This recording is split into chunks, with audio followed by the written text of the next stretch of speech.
Right, we're past halfway, and our sixth school is Pittville, and their FameLab champion is Flynn Sainty. Flynn likes sports and paintball and climbing, and says he dislikes mathematics and boring stuff. Asked for 3 words to describe himself, Flynn came up with friendly. That's it, just friendly. Clearly his dislike of mathematics extends to basic numeracy. Just as long as he now knows he's got 3 minutes, not just 1, to do his FameLab stuff. So please give a big, friendly welcome to Pittville's Flynn Sainty.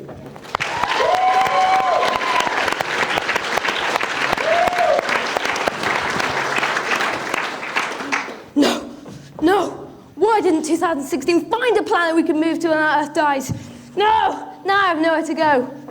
Would you like to be him in the apocalypse? I very much doubt that. Have you ever thought about what would happen to us when our Earth dies? Where will we go? We must move, right? But how will we know where to go? We can't just fly around in our rocket. So this is where the Kepler Space Telescope chips in. The Kepler Space Telescope is a telescope, but not the one you're thinking about. This is a space telescope. So that means it's positioned way up there in space. It was launched into space March the 7th, 2009 by NASA, and its main mission is to find habitable planets in the Milky Way galaxy that we can move to when our Earth dies.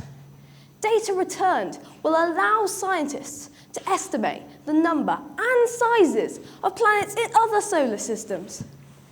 Kepler orbits the Sun every 371 days, and this is because it's in something called an Earth-trailing orbit, a little wider and slower orbit than our own. And as it travels, Kepler keeps itself pointed at a single patch of sky.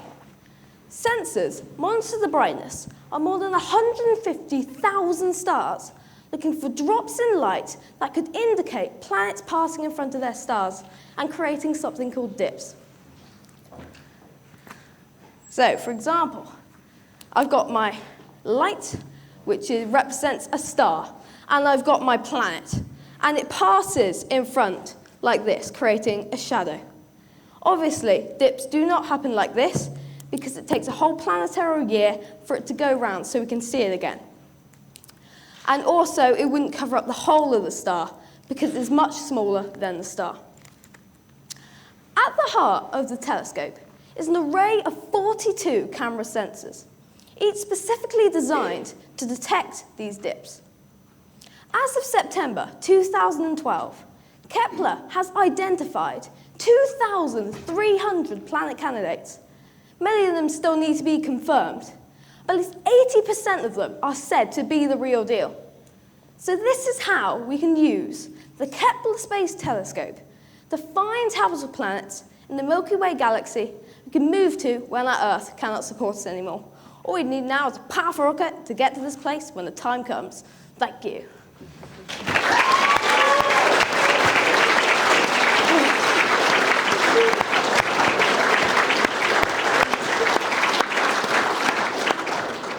Thank you, Flynn. Really animated delivery there. When you came on stage, it was almost theatrical, really dramatic, and captivated the audience. Well done with your delivery. And you've obviously done lots of research because the stats that you were throwing out there, the percentages, the numbers, and you've memorised those really well too. An interesting topic, something I've never thought about, where are we going to live when we destroy the Earth? And that got me thinking, don't you think though it will be the humans that end up killing our planet, the amount of wreck that we do to it? We might not need to move anywhere else.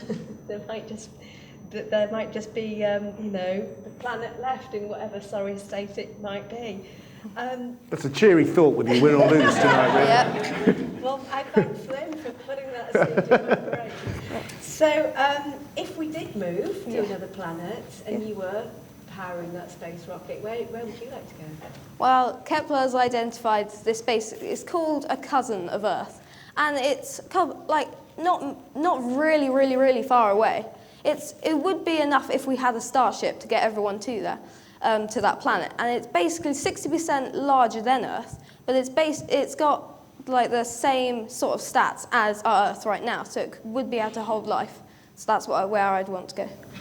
Thank you. Thanks for the tip. I'm on your spaceship. Do you think it ever will come to that, realistically? Is this lovely theoretical science, or is this planning for the eventuality of we need to get out of here? Yeah, that's what they're planning now, because they're starting planning now for the future. As I was saying, you wouldn't want to be that panicky guy at that time. So if we know now, we'll fly over there, and they'll be much happier in the future. But it will happen, and we know it will happen one day, especially if the sun goes. We won't be able to have any heat as well unless we build our own sun. And also, we'd get vaporized by the sun if it explodes anyway. And do you think it should be just scientists going to this new planet, or the rest of them as well? Well, if it happened now, no one would go. If it happened in a couple of years, all the important people that could afford it could go. If it happens... That's not scientists. No. And if it happens way further in the future, everyone could go. They'll put radio and television presenters on the B-Arc, don't worry. Good. Okay, can we please once more thank for his exoplanetary excellence, Flynn Sainty.